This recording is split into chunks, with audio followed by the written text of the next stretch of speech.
ఇక జనరల్లో జోష్, పంచాయతీ పోరులో బీసీల హవా.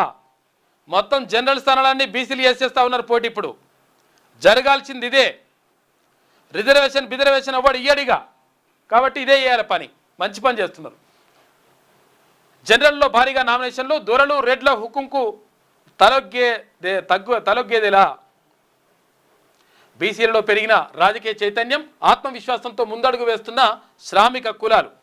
బీసీలకు అండదండగా తెలంగాణ రాజ్యాధికార పార్టీ. రాజ్యాధికారం దిశగా నయా ట్రెండ్ వస్తూ ఉంది.